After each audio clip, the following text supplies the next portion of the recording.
Hey everyone, Erica of Confident Parenting, and I'm here answering your sleep and potty training questions. Feel free to send yours to me, and I'm happy to answer it in a future video.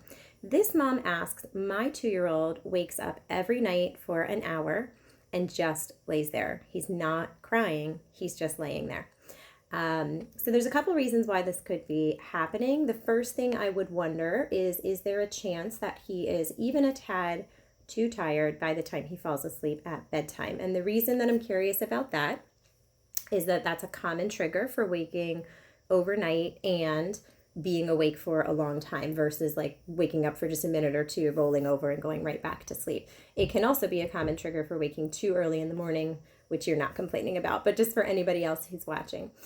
Generally, when that's the case, they will wake up and cry or more than cry to let you know that they're overtired and having a hard time. So that may not be what's going on here, but the first thing that you could try is maybe getting him, into the crib and yourself out of the room, say goodnight, maybe 10 or 15 minutes earlier for just a couple nights in a row, and just see if that makes any difference. The reason that that happens is that when a child gets a little overtired, or a baby, even if they seem fine on the outside and they don't let you know that that's happening, on the inside there can be a hormone process that has kicked off, and that hormone can have two repercussions. I call it the Red Bull hormone, because it's almost like giving him a bottle or sippy cup or a breast of red milk, a Red Bull, and saying, night night, I hope this goes well, which we of course wouldn't do on purpose, but sometimes it happens unintentionally and unknowingly.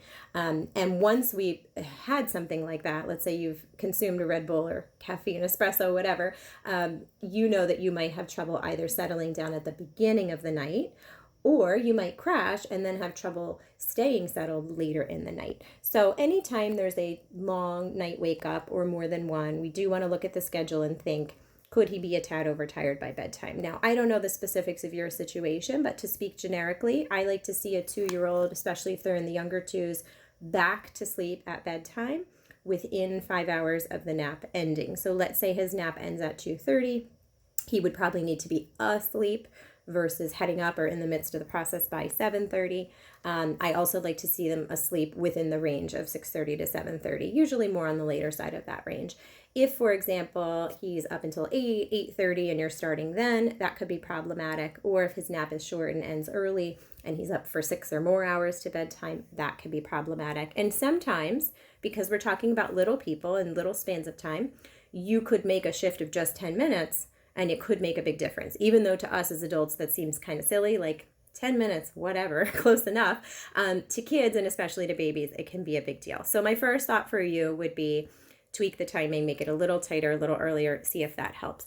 However, since he's waking up and not really crying, asking for you, asking for anything, it may not be about the timing. Also, I don't think it's about needing help to get back to sleep. For some kids, if you helped them to sleep, they're going to wake up overnight and have a long, hard wake up until you help them back down. But I don't think that's what's going on here. So my other thought would be development. If this is, you didn't mention if this was sudden or chronic, anytime you see a change like this in your child's patterns that seems like it's totally out of the blue, almost as if someone flipped a switch and it happened overnight, that almost always signals that something is going on developmentally.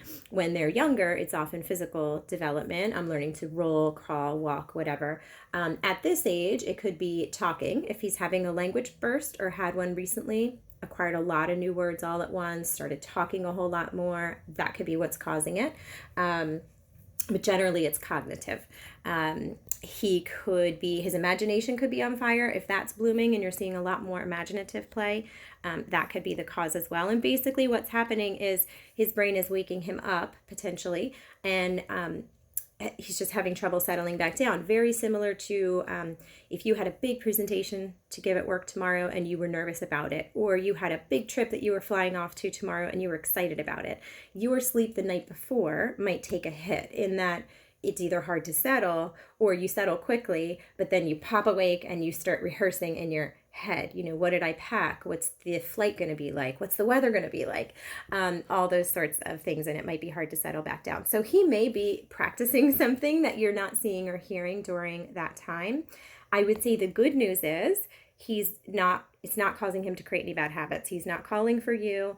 And that's good. I would try to keep that going. You don't want a developmental leap to cause you to implement new habits or fall back on old habits. And then when the phase is past, you're stuck there. So I would unfortunately just let him do his thing. If he's not asking for help, your help probably wouldn't be helpful. So I really wouldn't do anything during that time. And hopefully if this did come on suddenly, then just as suddenly the switch should flip back and he should go back to normal. And those would be my thoughts on why your 2-year-old is waking for a really long period in the middle of the night. Of course, you can think about small things like wetness, dryness. If he's waking with a soaked diaper, maybe try overnights or try diaper booster pads or try the next size up if there is a next size up. Think about his meals and snacks. Make sure that he's, not having like a blood sugar crash in the middle of the night, something simple like that. Those would be the small things, but it probably boils down to the big things, and I hope that helps. If that fixes it, let me know. I'd love to hear it. If you have a question you want answered, feel free to send it to me in a message, in my post, or email me, erica@beaconfidentparent.com, or you can visit the website also, beaconfidentparent.com. I'll be back to answer more questions soon, and thanks for watching, guys.